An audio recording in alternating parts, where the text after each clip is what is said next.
Okay, so I'm going to start off from the building blocks. I'm going to start off with function calling. So if we back up and we think about how we use language models, it's pretty simple, right? You have some question, you have some prompt. This could be relevant to coding or irrelevant. You can just ask a question and then you get some answer out, right? And there it's text in, text out for our purposes here. So for example, you can ask it what the capital of France is, and then you get an answer out. This is pretty simple. But if you ask a slightly different question, not too much more complicated, but if I ask it, what's the weather in Paris? Right? Um, it's impossible for a language model to know the answer to this, right? Because a language model has a cutoff period and it has no access to fresh information. Right? So it can't tell you what the weather in Paris is today. And depending on what day you ask this question, the weather will be different. So there's something lacking here, right? This language model is kind of frozen in time, and it can't answer current questions. What this also means is that if you have code that you're giving it, you pretty much have to put all of the code in the question in order for it to understand it or reference it. Right?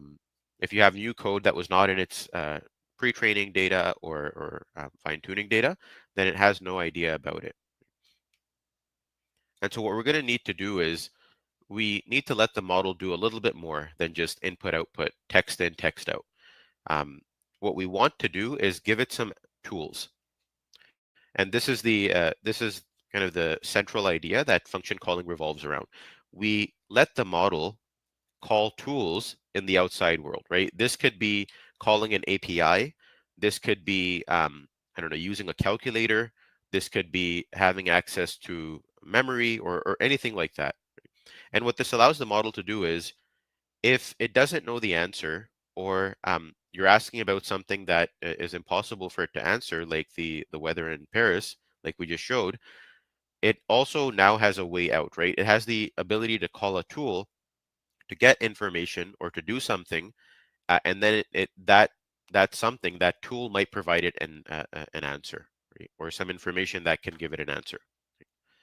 And so these tools give language models the ability to do actions in the real world, get information from the real world, and execute things in the real world. And that's basically the concept of tool calling. Some people call it tool use, function calling. All of those mean pretty much the same thing. And it's essentially this idea that the language model can tell you when it would like to use a function, when it would like to use a tool, and then you use the tool and you give the information back to the language model. And so I want to dive a little deeper into how this tool use concept works, because people think that it's more complicated than it actually is. Right? So imagine you are working here. So this could be you yourself, the developer, or it could be client side, right? It could be your app that you're building that is interfacing with the language model. And then here, this is your favorite language model. Right? This is whatever language model that you'd like to use for your app. And I'll break down function calling into 5 steps. Right?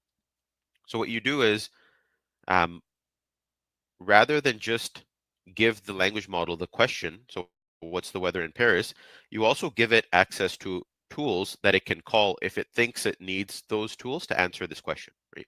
So you give that to the language model, and then the language model goes in and says, okay, I have no idea what the answer to this question is, but I do have a tool here that I can use to get more information about this. So then what it does is it actually uses the tool, and it doesn't know how to use the tool. It'll just output the fact that it wants to use the tool, right? And so this then comes back to you, the developer, or your app. Now it's your job to actually run the tool, because you know this function. You maybe have an API, you can run this tool, and then you get the information, and then you have to feed this information back to the language model. Right? So it's very step by step. The language model lets you know what it needs. You get that information, you run it. So you're going to feed that information back in. All the prior messages are being appended to this messages history that you feed back in, so that the language model gets an understanding of what the original question was, why it made a tool call, what the response to the tool call is. And now it can kind of answer the original question over here, right? because we now gave it information. And so the last step here is it'll parse that information out, and now it has relevant context to give you the answer. Um, and this is pretty much all tool calling is, right? You can have lots and lots of tools here, and then the language model can choose to use them, or it can choose that for this question, I don't really need a tool, and so I'll just give you an answer straight up. If it does choose to make a tool call, then you have to go and execute the tool call and give it the information back. Um, and that's pretty much how tool use, function calling, tool calling works. And so if you think about what tools you need to give access to a coding language model, well, to start off, it needs to be able to read files, right? You need to give it some sort of functionality where it can tell you, oh, I need to read so and so file. If you want it to edit and write code, you also have to give it the ability to edit those files. And then also you need to give it the ability to see what files exist in the environment that it's in, right? So if you give it access to a repository, it has to ls and list all of the different files that are in that repository. So these are the kind of the bare essential tools that the language model needs access to.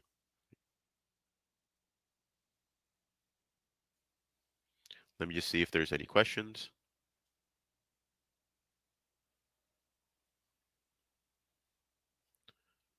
Yeah, so there's one question here. Let me take this one. How do we make the LLM call the right tool function by train? Yeah, so you can train it. So this is one of the things. If you here, I'm only giving it one tool to call, right? If you give it 3 tools to call, it might get confused. If you give it 15 tools to call, it might get even more confused because every tool you give it, you kind of give it a description of when to use it and when not to use it, what information the tool will be able to give it. And so if you have lots of tools that you pass into the language model, it might get confused and might not know when to use it. Right? So the first step is you define what the tool does and you let the language model know. That's more of like a prompting solution. And then if that doesn't work, if you have way too many tools, you can actually fine tune the language model for function calling. So you give it scenarios and then you fine tune it for the correct tools that it should call depending on the input, right? So you can actually fine tune it.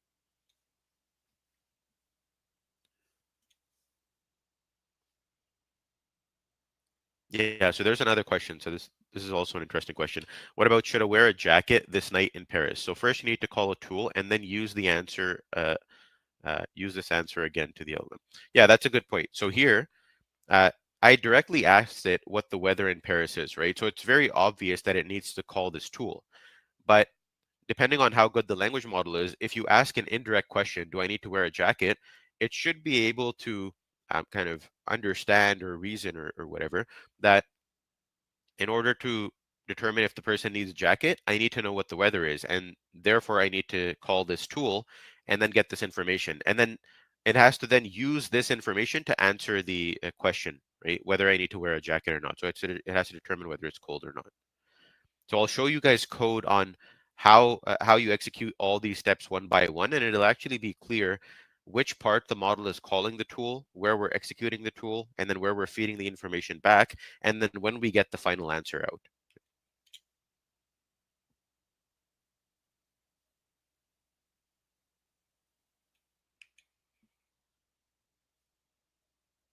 Yeah, that's a good point. So for a lot of these models that are coming out now, for example, if you look at Claude or Gemini, they've been trained to use tools in certain scenarios. Even if you use apps like ChatGPT, if you give it a specific question, it'll call a tool, and you'll know that it's calling a tool because you can see it make a particular request, and the response will be styled differently. So I noticed this where if you ask it about the NBA, for example, it has a specific tool for the NBA, and you can try it yourself.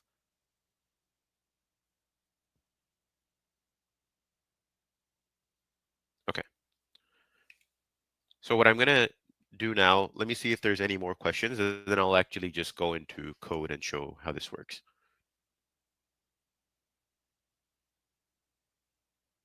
Yeah, so there's a question here. Can the AI agent control my Azure account like creating or editing a database? Um, it can. Uh, the code or the code that it needs to write or run to um, create or edit a database, it can already generate.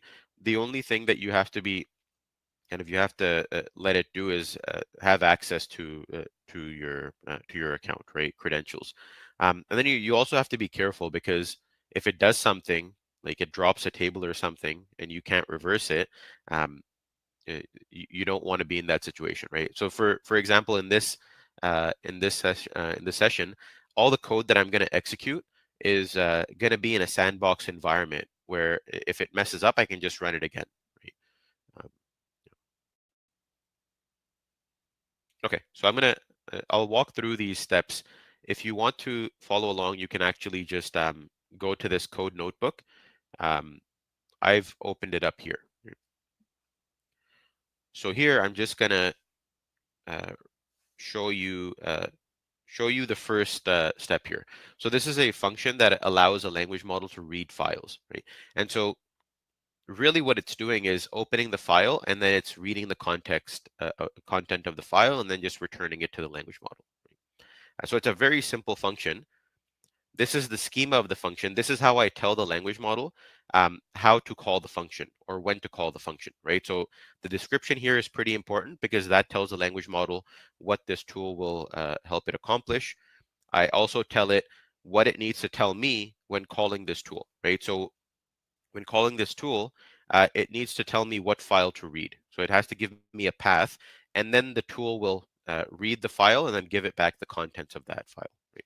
So let me zoom in a bit so people can see. Okay, so I've got my function defined, I've got my tool defined here, and I've also got the schema for this tool defined that I'll pass into the language model. And then I'll create this text file, right? And then if you run this, you'll actually create a text file over here. And then the first step now is you can instruct the language model that it has access to these external functions and it can call them if needed.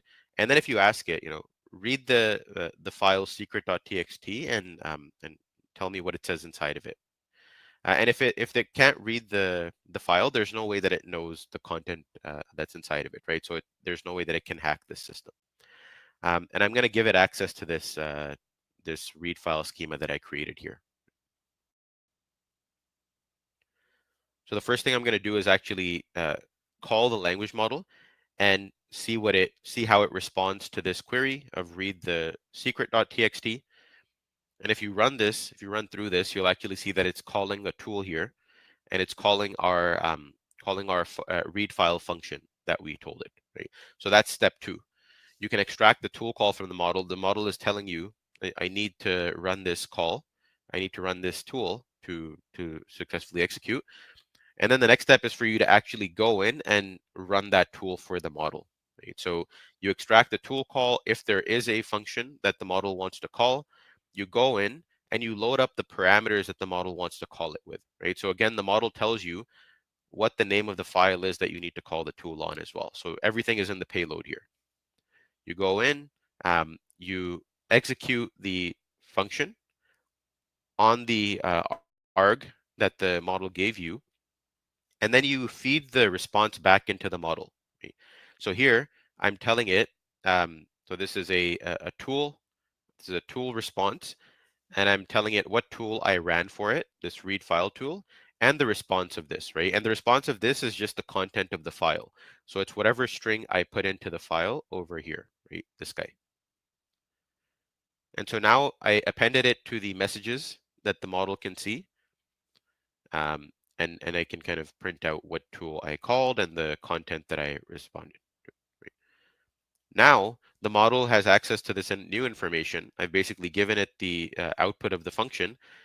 And now I can recall the model over here with this messages that's kind of growing with new information, and then see what it does. Right. So when I respond here, it can answer the question and it can kind of reveal the secret.